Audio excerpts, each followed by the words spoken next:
La parole est à Jean-Philippe Nilor. Monsieur le Président, chers collègues, ma question s'adresse à Madame la ministre des Sports et porte sur la situation des jeunes sportifs martiniquais. Elle est dramatique. Le manque de moyens financiers, matériels et humains est patent. Nos infrastructures et nos équipements sont vétustes. Nos clubs sont peu aidés. Nos jeunes sportifs sont livrés à eux-mêmes, avec pour unique encadrement quelques bénévoles militants qui assurent seuls leur formation. De ce fait, nombre de nos jeunes prometteurs sont victimes de blessures récurrentes qui compromettent leur avenir.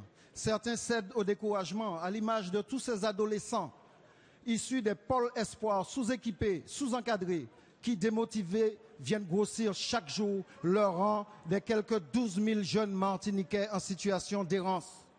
Pire, faute de pouvoir disposer d'infrastructures dédiées, nos cyclistes se font régulièrement faucher sur les routes. Au final, le mouvement sportif en Outre-mer est en train de perdre le match capital qu'il livre contre toutes les formes de déviance sociétale. Aujourd'hui, du fait de ces errements, la nouvelle gouvernance locale ne compense plus, comme par le passé, les insuffisances de l'État en matière de politique sportive. Malgré tout, la Martinique reste une terre de champions. C'est vrai que lorsque nous gagnons, nous sommes érigés en héros de la nation française. Mais en cas de défaite, nous redevenons Martiniquais, Guadeloupéens, Guyanais, Réunionnais ou Kanak. En cas de déroute, nous sommes traités de caïds, voire de shippers de pain au chocolat.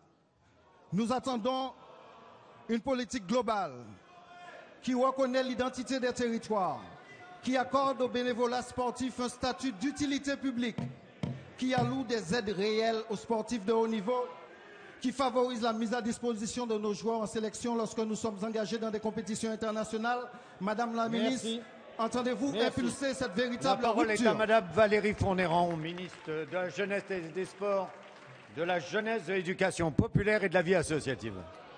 Monsieur le Président, Mesdames et Messieurs les députés, Monsieur le député Jean-Philippe Nilor, la France du sport sait ce qu'elle doit aux Outre-mer, des championnes et des champions qui sont de magnifiques exemples pour notre jeunesse.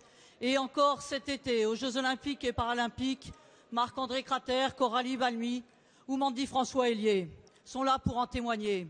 Néanmoins, vous avez raison, la situation reste grave parce qu'il existe un sous-équipement en matière sportive, parce que ces équipements sont souvent vétustes, parce qu'il y a 10% de licenciés en moins que sur le territoire national, moins de pratiques féminines également, et parce que les indicateurs de santé publique se sont aggravés en matière de sédentarité.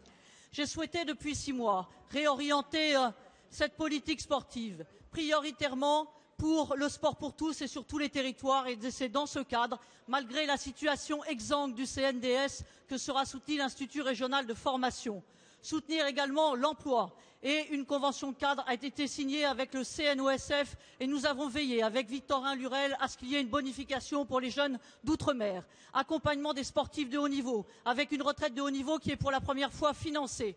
Enfin, une politique sport santé publique, le sport outil de santé primaire, secondaire et tertiaire. Et dans ce cadre, le réseau sport santé bien-être de la Martinique, dit réseau Saphir, sera soutenu à la fois par l'Agence régionale de santé et par la Direction régionale jeunesse et sport et de la cohésion sociale. Vous voyez, nous sommes parfaitement conscients de l'exemplarité de nos sportifs de haut niveau outre-mer, mais aussi parfaitement conscients qu'il faut que nous ayons une politique qui soit plus adaptée à ces priorités. Merci, Madame.